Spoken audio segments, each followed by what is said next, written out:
Good morning, Steve Lees. I think the plan is today to head out towards Praa Sands with the new board. I want to give it a try. It's still pretty early, maybe leave in about an hour. Finally got my MR Neo Twins in the mail. I'll show you what they look like. MR Neo Twins with the trailer as well. I might take the trailer out, I'm not sure yet. I want to see how it surfs. It's going to come up to low tide in about an hour, and then I'm going to head over. It'll only take me about half an hour to get there, and then, the tide should be on its way back in, so I shall see you guys at Praa Sands. You.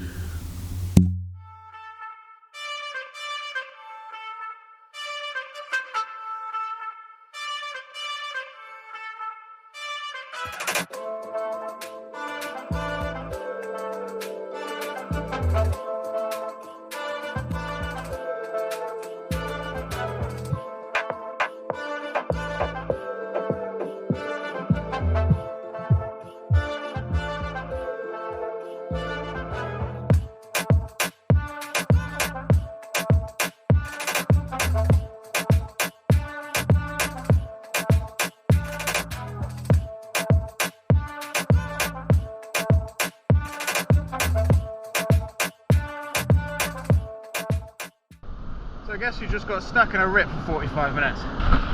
Jesus. So this is the beach I was surfing on Saturday. This is the rip in the centre. As you can see, it starts from the river and goes straight out. Obviously the river moves, so it's not always in the same place. There are two peaks on this beach, to the right and to the left of the rip. So the options are to paddle out in the rip and then paddle to the left, or paddle out and then paddle to the right, which is the easiest way to paddle out without paddling through white water. I started off the session surfing on the right hand side with two mates, but after struggling for a little bit, I paddled in, I walked down the beach, I paddled out on the left hand side of the rip and then paddled off to the left to the second peak, thinking that I might get a little bit of a better wave over there. Obviously while I was over there, I ended up drifting into the rip, not really realising where I was at the time. I mean, in the water it looks completely different. I mean, I've never been caught out by rips before, and this was probably the first time. So I started to paddle across the rip to try and get back to the peak on the left. I was not making much progress, but obviously when you're in the water you don't really realise that. And if I'm honest, I didn't really realise that I was in the rip at that point. So obviously I was paddling across the beach, which usually you can paddle through rips like that. But after a while I noticed that I wasn't really going anywhere. I was just burning up a lot of energy. So instead of going from point A to point B to then paddle in, I was actually doing this kind of circle as the rip was it was going out, but then it was also kind of like an eddy in the middle of the rip. So every time I paddled off to the left and then stopped because I was tired, it would pull me back to the same spot. I also didn't realise that I was actually on the right hand side of the rip, not in the centre of the rip, which means I was having to paddle through an entire rip to get to the point B. And then obviously I realised that I was stuck and I was just doing this circle, burning up energy. I could see the shore. I mean, I was pretty close to the shore, which then I actually did start to panic. It's the first time I've ever panicked in a rip before.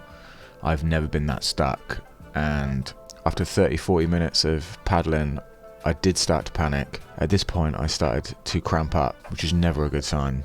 Luckily I bumped into a local surfer who asked if I was okay. I explained to him that I was struggling and I was trying to get back to shore. He then told me to paddle to the right peak. This guy was a bit of a lifesaver, if I'm honest, because at this point I was still a bit panicky. But after having a chat with him, it gave me a little bit of a reality check.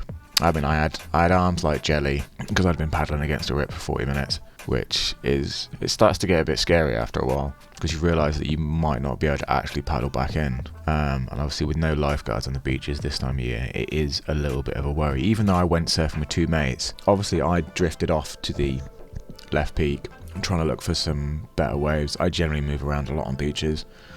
Obviously if I don't feel like I'm getting waves in one area, I will just paddle in and walk down the beach, which is not ideal because I ended up surfing on my own, or being on my own at one point, just in the middle of the rip. But obviously thank God for this local surfer who gave me some words of encouragement.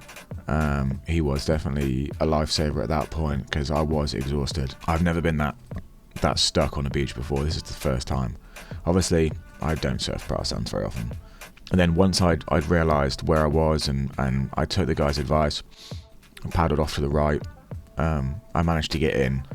Literally, as soon as I walked onto the beach, I pretty much had to sit down, well, lie down for about 10-15 minutes. Because I was so tired. I mean, I have never been caught in a rip like that before. I mean, I'm not the fittest paddler. I mean, I was on a new board, which is a lot less volume. I was at a beach that I don't surf very often, in conditions which are probably a little bit over my skill level.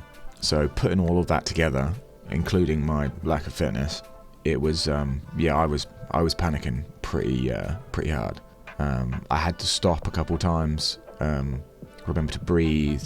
I knew that I was starting to panic, so I had to sit on my board, compose myself a little bit. Obviously I wasn't drowning, I wasn't in any danger, I was just stuck in a rip. Obviously once I started to cramp up, I started to panic a little bit more. But thank God for one of the local surfers. I didn't actually get his name.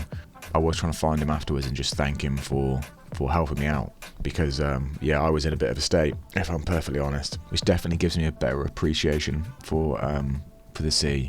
Obviously, to summarise this, obviously it's a learning experience. After I got out, I realised this has definitely been a learning experience. I do understand rips and how they work. I do use rips to get out back, and I generally know how to use them. But this was the first time I've ever been in a situation where I felt like I couldn't get out. I guess it didn't help. I was on a new board, on a beach that I didn't surf very often, in conditions a little over my skill level. But this has definitely made me more aware of what to do next time I'm in this situation. And also, if I see someone in this situation, that a couple of kind words and advice can go a long way. I do believe that if the local surfer hadn't given me advice and encouragement, that panic would have set in and things would have been a lot worse. So my advice to anybody who gets stuck in this situation, try and remain calm. If you can, ask other surfers for advice.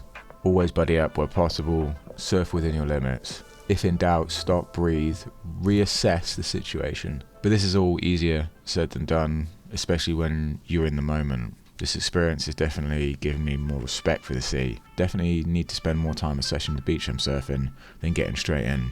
I mean, as you can see in the picture, the rip is defined in the centre of the beach. And obviously once I'd got out and walked down the beach, I kind of lost my marker for where I was. Obviously once I'd realised that I was in a rip, I was trying to paddle the wrong way through it, which is never good. But obviously it's a learning experience, and I just wanted to share that with you guys, because at the end of the day, you know, it's the journey.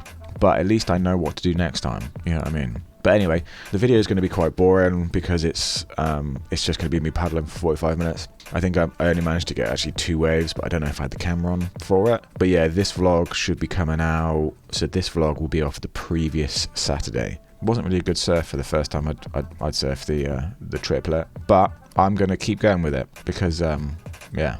Anyway, I shall catch you guys next time. I hope you guys have a lovely weekend, and I hope you guys all stay safe. You. So I guess you just got stuck in a rip for 45 minutes. Jesus.